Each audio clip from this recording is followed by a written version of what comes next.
इसी कर्नाटक से एक और नेता है, बीवी श्रीनिवास, जो अभी कुछ वक्त पहले तक यूथ कांग्रेस के अध्यक्ष थे। अगर आपको नहीं मालूम तो याद दिला दूं कि जिस वक्त देश में कोविड की महामारी थी, इस आदमी ने सबसे ज्यादा मदद की थी लोगों की, अक्रॉस द पार्टी, चाहे बीजेपी के हो, चाहे कांग्रेस के हो, चाहे आम लोग हों। जब भी किसी को सिलेंडर की जरूरत पड़ी, अगर बीवी श्रीनिवास से कांटेक्ट हुआ है तो बीवी श्रीनिवास ने ऑक्सीजन का सिलेंडर मुहैया करवाया। ऑक्सीजन मैन के नाम से मशहूर हो गए थे कोविड के दौरान बीवी श्रीनिवास। इतना लोगों के भले का काम किया। अब बेशक अभी कोई बहुत बड़े पद पे नहीं है, जल्द ही उन्हें जिम्मेदारी मिलेगी, लेकिन वो अपने जज्बे से, अपने कर्म से हटे नहीं है।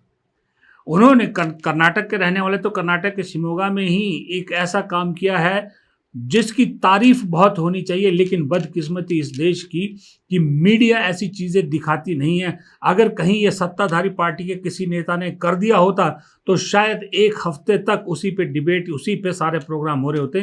क्योंकि ये कांग्रेस का नेता है, इसलिए किसी ने इसका जिक्र तक नहीं किया।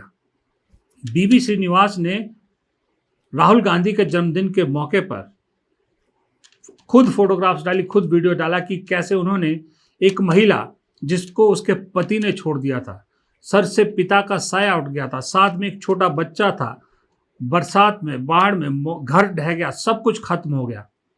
बीवी श्रीनिवास और उनकी टीम ने उस महिला के लिए घर बनाया, घर बना के नया घर दिया, उसमें सारा सामान भरा और राहुल गांधी के जन्मदिन वाले दिन उस महिला को ये घर हैंड ओवर किया।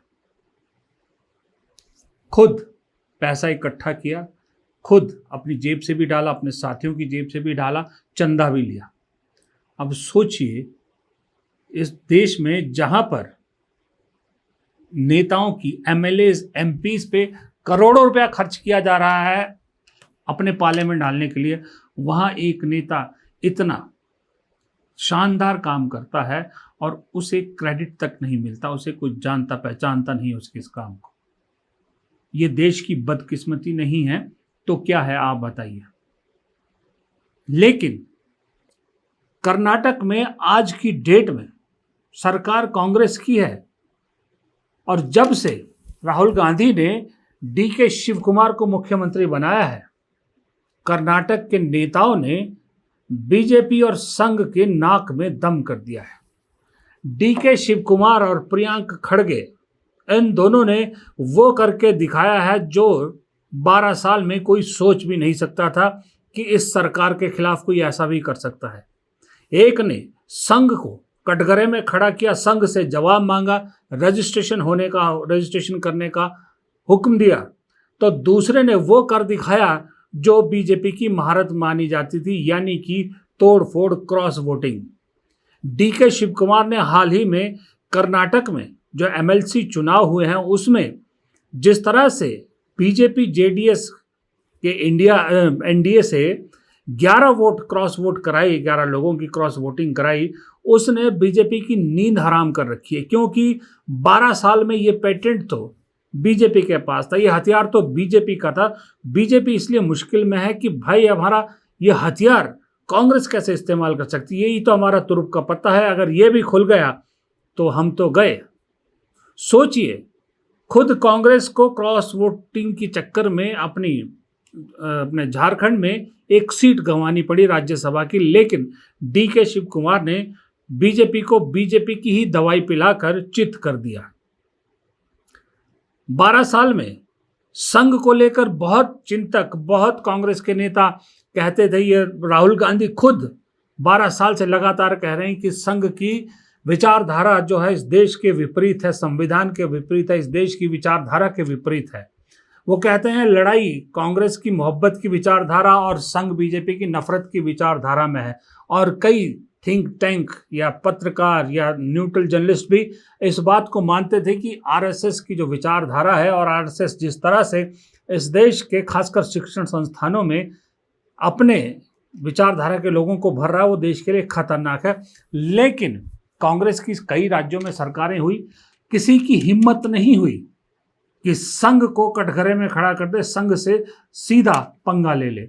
लेकिन जैसे ही डीके शिव कुमार मुख्यमंत्री बनते हैं वो प्रियंक खड़गे को गृह मंत्री बनाते हैं और प्रियंक खड़गे सीधा आरएसएस के सामने खड़े हो जाते हैं, कहते हैं हिसाब लाओ, रजिस्टर करो, और दम है तो पब्लिक के सामने हिसाब लाओ, नहीं तो फिर एक्शन के लिए तैयार हो जाओ। बिलबिलाते हैं संघ।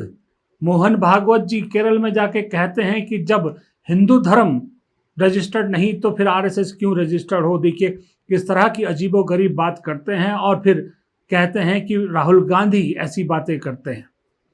पप्पू वाले सारे काम बीजेपी संघ के लोग करते हैं। ऊपर से उन्हीं के एक एमपी ये बोल बैठे कि दलित खड़गे को किसने हक दिया संघ से सवाल पूछने का, यानी दलितों को लेकर क्या मेंटल सोच है संघ की वो क्लियर कर दी। प्रियंक खड़गे को इससे कोई असर नहीं पड़ेगा। प्रियंक खड़गे तो आज भी कह रहे हैं कि भाई दम है तो मेरे मुंह पे कागज मारो ना। मोहन भागवत जी ने खुद बोला है कि उनका इकोनॉमिक यूनिट रहता है और वो इकोनॉमिक यूनिट ऑडिट होता है और जब भी सरकार मांगेगी हम देंगे। तो अभी सरकार मांग रही है, जो भी है। अब बातों को घुमा फिरा के बात करने से कोई फायदा नहीं है और आपके बीजेपी के चमचों को बात कराने से कोई फायदा नहीं है। कागज है तो मुंह पर मारिए, बोल दीजिए प्रियंक ये लो कागज चाहिए ना तुम्हें, कागज दे दिया। So why are you hiding, what are you hiding? And you tell me when the government is asking clarification तो बनता है ना।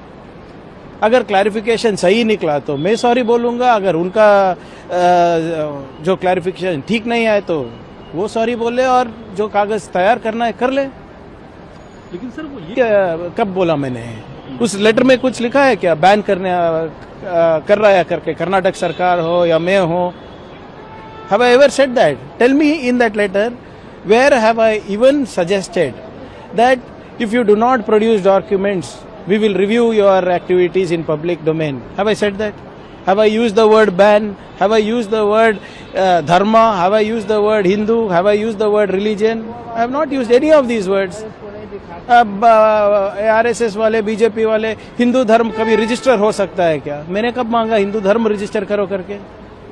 मैं तो ये संगठन जो है और जो विचेवर ऑर्गेनाइजेशन, कोई भी संगठन रहने दीजिए, वो संविधान के तहत ही चलना चाहिए, कानून के चौकट में ही चलना चाहिए।